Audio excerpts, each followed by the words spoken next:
आलम दीन नहीं हूँ, मैं एज स्टूडेंट आपसे पूछ रहा हूँ कि जी पाकिस्तान जैसे मुल्क में जहाँ पे अनारकी, आपको पता है ज़ियाउल हक के दौर के बाद यहाँ पे फिरका वारियत कितनी ज्यादा फैल गई है, उससे पहले भी जी। थी, लेकिन ये है कि यानी कि अमन अमन का माहौल था, ये नहीं था कि शिया सुन्नी एक दूसरे को कत्ल कर रहे हैं। उसके बाद से ऐसा तनाव जहाँ पे यजीद की भी रजी अल्लाह के नारे लग रहे हैं, वहां जब आप, हम्म, क्योंकि मेरे ज्यादातर सोसाइटी में दोस्त जो है अहले सुन्नत वल जमात में, हम्म, वो कहते हैं कि हम अब ऐसी सिचुएशन में, चूंकि सोशल मीडिया के दौर में ऐसे पॉइंट पे आ गए थे कि शिया सुन्नी अब इत्तेहाद कायम होने जा रहा था। हम्म, तो ऐसे में एक बंदा होता है जो कि ईरान के खिलाफ ही बात करता है और आगे ऐसी रग पे हाथ रखता है, यानी कि हजरत अबू बकर, उमर, उस्मान के ईमान पे हाथ रखता है, कहते हैं कि वो तो उनका ईमान ही नहीं, जी। वो आप खिलाफत तो तो छोड़ें, उनका इस्लाम साबित नहीं कर सकते। जी। ऐसे तो माहौल में आपको ये बात आप सुन करनी लें, चाहिए। अब उसका जवाब सुन लें मेरे भाई। देखें, अग पाकिस्तान में जितनी शिया की तकफीर इसी बात पे हुई है और हो रही है, किसी मुल्क में नहीं हुई। कि शिया अबू बकर उमर को मुसलमान नहीं समझते, उनको गाली देते हैं, आयशा को ये लोग लानत करते हैं। तो अगर आप एहसान इलाही ज़हीर साहब के ज़माने से, यानी इनकलाबी ईरान के आगाज़ से, उसके बाद आप जब सिपाही सहाबा बनाए, सिपाही सहाबा के मुख्तलिफ बड़े बड़े मुकर्रीन से, हक नवाज जंगवी साहब थे, इस तरह हजरात के बिल्कुल। तकारीर सुन लें। हिंदुस्तान में जो शियों के खिलाफ बड़े बड़े लिखने वाले थे, सैयद अबुल हसन नदवी, इस तरह के लोगों को देख ले तो उनका काम ही यही है। उनके क्लिप्स देख लें, उनकी तकरीरात सुन लें, और आज भी यही कि शिया इसलिए काफिर हैं कि ये सहाबा को ये गाली देते हैं, अब शेखैन को गाली देते हैं, आयशा को ये लानत करते हैं, और उसके साथ वो शिया किताबें भी दिखा देते हैं। यानी सिर्फ इस तरह नहीं है कि वो कहते हैं, दिखाते भी हैं कि अबू बकर को देखो, ये खुमैनी साहब की किताब है, उसने अबू बकर के मुतल्लिक़ ये लिखा है। ये खुई साहब का किताब है, उसमें ये लिखा है। ये मजलिसी साहब की किताब है, उसमें आयशा के मुतल्लिक़ ये जुमले हैं। और उसके बाद कहते हैं कि ये देखो, शिया जो है अगर काफिर नहीं है तो कौन काफिर नहीं।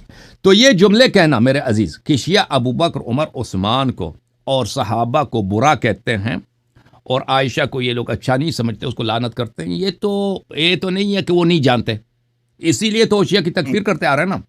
इसका रद्द, अब ये तो एक रियलिटी है, ज़ियाउल हक के ज़माने से जब ये शुरू हुआ है, हमारे ज़माने तक चल रहा है, उसी वजह से शिया की तकफीर हुई है और शियों को कत्ल किया जा रहा है। इसके सामने हमारा पोस्चर क्या होना चाहिए? इसके इस हकीकत के सामने कि हमारा जो सामने तकफीर हो रहा है, हमारी किताबों से तकफीर हो रही है, और दलील क्या है? दलील यह है कि हम अबू बकर उमर को बुरा कहते हैं। इसके मुकाबले में कौन सा हिकमत अमली होनी चाहिए? एक हिकमत अमली है आपके उलमा के, पाकिस्तान के उलमा के, मरजइयत के, हुकूमती ईरान के सामने से कह दो कि भाई, कह दो कि हम क्या हैं, हम आयशा अबू बकर उमर उस्मान की इज्जत करते हैं, एहतराम करते हैं, रज़ी अल्लाह अन्हुम, हमारा ये अकीदा नहीं है। यह हिकमत अमली पिछले 35-40 साल से नाकाम आता आ रहा है, यह आपको पता होना चाहिए, क्योंकि सामने वाले बेवकूफ़ नहीं, वो कहते हैं आप झूठ कह रहे हैं, आपके मजहब में तकिया है, आप झूठ कह रहे हैं, यह आपके मजलिसी ने लिखा है, खुमैनी ने लिखा, आपकी किताबों में बड़ा पड़ा है, आपके अइम्मा ने बोला है, आपने अपने अइम्मा से नकल किया, ठीक है ना। इसका कोई फायदा नहीं हुआ। यानी शिया की तकफीर में इस हिकमत अमली की वजह से कि तुम इनकार कर दो, तुम झूठ बोलो, कह दो कि भाई हम नहीं, अबू बकर उमर उस्मान से हम मोहब्बत करते हैं, आयशा से मोहब्बत करते हैं, और हम जमात मुखालिफिन हमारे भाई हैं, ये कोई ऐसी बात नहीं है, बातें सब झूठ हैं। तो ये आपकी शिया उलमा हौज़े इल्मिया ने यही किया, आपके मराजे ने यही किया, इसका कोई ज़र्रा बराबर फ़ायदा नहीं हुआ, ठीक है ना। उस सही हिकमत अमली क्या है? सही हिकमत अमली यह है कि अब छुपाने का कोई फ़ायदा है ही नहीं, जब सामने वाले के पास किताबें आपकी मौजूद हैं, शिया किताबें सब PDF सूरत में इंटरनेट में मौजूद है, ठीक है ना। कोई भी शख्स PDF और HTML की सूरत कोई भी सर्च करके निकाल सकता है मतलब, और मुखालिफिन ने ये मतलब इस्तखराज की हुई हैं, अपने नौजवानों को दिखाते हैं कि ये शिया जो है अबू बकर उमर को मुसलमान नहीं समझते। तो हुकूमत ईरान मरजइयत, क्योंकि वैसे भी उनको शियों से दिफा करने का कोई वो भी नहीं था, कभी उनको शियों का दिफा करने की कोई हवस थी भी नहीं, हौज़े इल्मिया को, शिया, ये जो हुकूमत ईरान है, हुकूमत ईरान हमेशा इस मतलब की तरफ है कि आलम इस्लाम के लीडर बन जाए। आप इस बात को जान लें कि वो शियों का लीडर तो है, शिया तो उसके जेब में है, शिया में उनका मुखालिफ तो कोई है नहीं। वो अहले सुन्नत का भी अगर इमाम बन जाए ना, तो फिर आलमी सतह का सुपर पावर बनेगा, फिर उसको रोकने वाला ना अमेरिका होगा, उसको चैलेंज करने वाला कोई दुनिया में नहीं होगा। तो इसकी कीमत क्या होगी? हाँ, इसकी कीमत क्या होगी? इसकी कीमत मजहब शिया है, क्योंकि जब तक शिया मजहब शिया है और ईरान शिया है और ये लोग शियों का एजेंडा इनके पास है, अहले सुन्नत इनको अपना इमाम, अपना लीडर नहीं मानेंगे। उस वक्त अपना लीडर मान सकते हैं कि बिल्कुल ये डिसऑन कर दें शिया मजहब को, ठीक है ना। खामनी साहब खुल के डिसऑन नहीं कर सकते शिया मजहब को, क्योंकि फिर शिया हाथ से जाएंगे।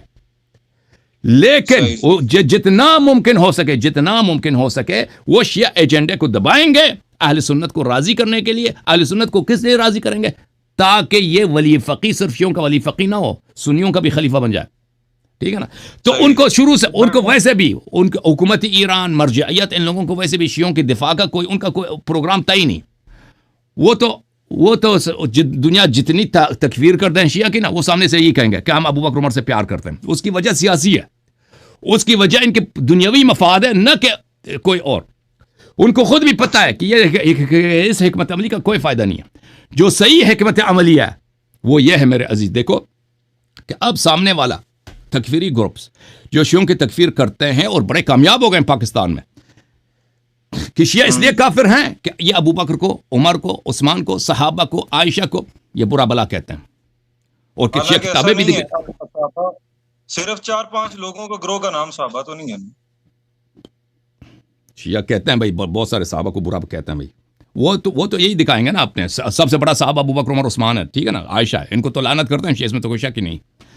तो वो शियों के किताबों के PDF वगैरह वगैरह उनके पास बहुत सारे मवाद मौजूद है, दिखाते हैं।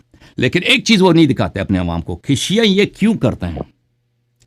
वो ये तो दिखाएंगे हाँ कि शिया अबू बकर को लानत करते हैं, लेकिन कभी एक्सप्लेन नहीं करेंगे कि आखिर शियों को ये मरज क्या पड़ी है कि मरते हैं, कत्ल होते हैं, उनके सारी भाई दुनिया में उनकी सब हस्ती चली जाती है, लेकिन वो अबू बकर की लानत से बाज नहीं आते, वजह नहीं बताते। हाँ, सही हिकमत अमली यह है कि अब वजह बताया जाए, क्योंकि आप छुपा नहीं सकते, अब छुपाने का फायदा ही नहीं है। वो सामने वाले कि अब पूरा लाइब्रेरी उनके पास है, सब किताबें उनके पास है, आपके उलमा से बेहतर वो उनके उलमा आपकी किताबों को जानते हैं। मवाद फौरन निकाल के दिखाएंगे कि यहां पे लिखा है, देखो मजलिसी ने नकल किया, खुलैनी ने नकल किया, अबू बकर काफिर था। फिर क्या करें? तो अब वजह यह है कि देखें सही हिकमत अमली मेरी है कि देखो हम अबू बकर उमर को अगर बुरा कहते हैं, इसलिए कहते हैं कि वाकई वो बुरे थे। सुन लो भाई, ये सिर्फ शिया किताब में, आपके किताब में भी लिखा है, कुरान में भी लिखा है। तो जब आप दलील लगाएंगे ना कुरान से और बुखारी से, मुस्लिम से, तिरमिजी से, फिर वो हक का बक्का बन जाए। तकफीर का ट्रेन रुक जाएगा भाई, तकफीर की गाड़ी पंचर हो जाएगी।